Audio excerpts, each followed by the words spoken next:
ಸರ್ವೇ ಭವಂತು ಸುಖಿನಃ. ಇಂದಿನ ಭವಿಷ್ಯವನ್ನು ನೋಡೋಣ ಬನ್ನಿ. ಇಂದು ಶ್ರೀ ಕ್ರೋಧಿನಾಮ ಸಂವತ್ಸರೆ ಉತ್ತರಾಯಣೆ ಶಿಶಿರ ಋತು ಫಾಲ್ಗುಣ ಮಾಸೆ ಶುಕ್ಲ ಪಕ್ಷೆ. ಇಂದು ಮಾರ್ಚ್ 10ನೇ ತಾರೀಖು ಸೋಮವಾಸರೆ ಏಕಾದಶ್ಯಾಂ ಶುಭತಿಥು ಎಂದು ಪುಷ್ಯ ನಕ್ಷತ್ರ. ಇಂದು ಮೇಷ, ಸಿಂಹ ಹಾಗೂ ಧನು ರಾಶಿಗಳಿಗೆ ನಾವು ಕಷ್ಟಕರವಾದಂತಹ ಫಲವನ್ನು ಹೇಳ್ತಾ ಇದ್ದೇವೆ. ಇದರ ಅರ್ಥ ಏನಂತಂದರೆ, ನಿಮಗೆ ಮುಖ್ಯವಾದಂತಹ ವಿಚಾರಗಳಲ್ಲಿ ಇಂದು ಎಲ್ಲರಿಂದ ಒಂದು ಸೌಹಾರ್ದ ಅಥವಾ ಸಹಕಾರ ಪ್ರಾಪ್ತಿಯಾಗೋದಿಲ್ಲ. ಮೇಷರಾಶಿಯಲ್ಲಿರುವ ರಿಯಲ್ ಎಸ್ಟೇಟ್, ಇರಿಗೇಷನ್ ಮತ್ತು ತೋಟಗಾರಿಕೆ ಮತ್ತು ಇನ್ಫ್ರಾಸ್ಟ್ರಕ್ಚರ್ ಬಿಸ್ನೆಸ್ ಇಂಥದ್ದು ಅಥವಾ ಅಂತಹ ಉದ್ಯಮಗಳಲ್ಲಿ ಇರೋರಿಗೆ ಇಂದು ಬಹಳ ಕ್ಲಿಷ್ಟಕರವಾದಂತಹ ದಿನ ಆಗಿರುತ್ತೆ. ಕೋರ್ಟ್ ಕಚೇರಿ ಇತ್ಯಾದಿಗಳ ವ್ಯವಹಾರಗಳಲ್ಲಿ ಇರೋರಿಗೆ, ಡಾಕ್ಯುಮೆಂಟೇಷನ್, ಟ್ಯಾಕ್ಸೇಷನ್ ಇತ್ಯಾದಲ್ಲಿ ಇರುವವರಿಗೆ ಇಂದು ಬಹಳ ಕ್ಲೇಶಕರವಾದಂತಹ ದಿವಸವೇ ಆಗಿರುತ್ತೆ. ಸಿಂಹ ರಾಶಿಯವರಿಗೂ ಕೂಡ ಇಂದು ಅನೇಕ ಮಿತ್ರತ್ವಗಳು, ಬಿಸ್ನೆಸ್ ಪಾರ್ಟ್ನರ್ಶಿಪ್ಪಲ್ಲಿ ಬಹಳ ಒಡಕುಗಳು ಉಂಟಾಗುತ್ತೆ.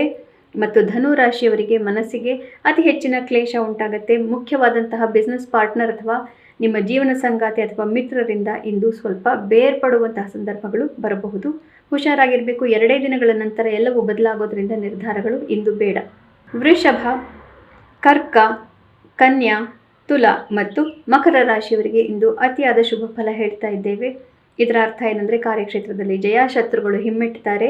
ವೃಷಭ ರಾಶಿಯಲ್ಲಿರೋರಿಗೆ ಅಡ್ವೆಂಚರ್ ಇತ್ಯಾದಿ ಬಿಸ್ನೆಸ್ಗಳು, mass media, communication, TV, radio ಮತ್ತು ಸ್ಟೇಜ್ ಮೇಲೆ ಭಾಷಣ ಕೊಡುವುದು ಮತ್ತು ಬರವಣಿಗೆಗಾರರು, ಪತ್ರಿಕೋದ್ಯಮದಲ್ಲಿ ಇರೋರು ಇಂಥವರಿಗೆ ಬಹಳ ಶುಭಕರವಾದಂತಹ ದಿವಸ.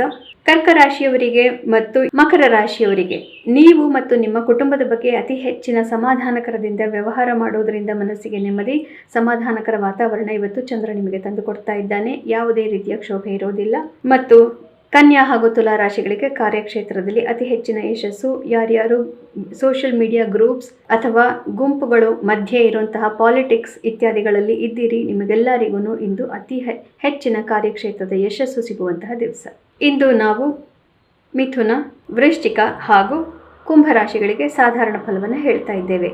ಮತ್ತು ಮೀನರಾಶಿಗೆ ಇಂದು ಸಾಧಾರಣ ಫಲ ಅಂದರೆ, ಹಿಂದಿನ ದಿನದಲ್ಲಿ ನಿಮ್ಮ ಒಂದು ಸರಿಯಾದ ವಾಕ್ಚಾತುರ್ಯ ಏನೇನು ನಡೀತಾ ಇತ್ತೋ ಅದನ್ನೇ ಇವತ್ತು ನಡೆಸಿಕೊಂಡು ಹೋಗಿ, ಅದೇ ರೀತಿಯ ಕಾರ್ಯಕ್ಷೇತ್ರದ ಯಶಸ್ಸನ್ನು ಕೂಡ ಮುಂದೆ ಪಡೆದುಕೊಂಡು ಹೋಗಿ.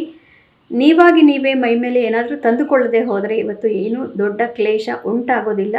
ಆದ್ದರಿಂದ ಯಾವ ರೀತಿ ಇದೆಯೋ ಅದೇ ರೀತಿ ನಡೆಸಿಕೊಂಡು ಹೋದರೆ ಇಂದಿನ ದಿನ ಕೂಡ ನಿಮಗೆ ಶುಭಪ್ರದವಾಗಿರುತ್ತೆ. ಪುನಃ ನಾಳೆ ನಾನು ನಿಮ್ಮೆದುರಿಗೆ ಬರ್ತೇನೆ. ಅಲ್ಲಿವರೆಗೂ ಗೀತಾ ಶ್ಲೋಕಗಳನ್ನು ಮನನ ಮಾಡಿ ಮತ್ತು ಕಾಮೆಂಟ್ ಮಾಡಿ. ಶುಭಮಸ್ತು.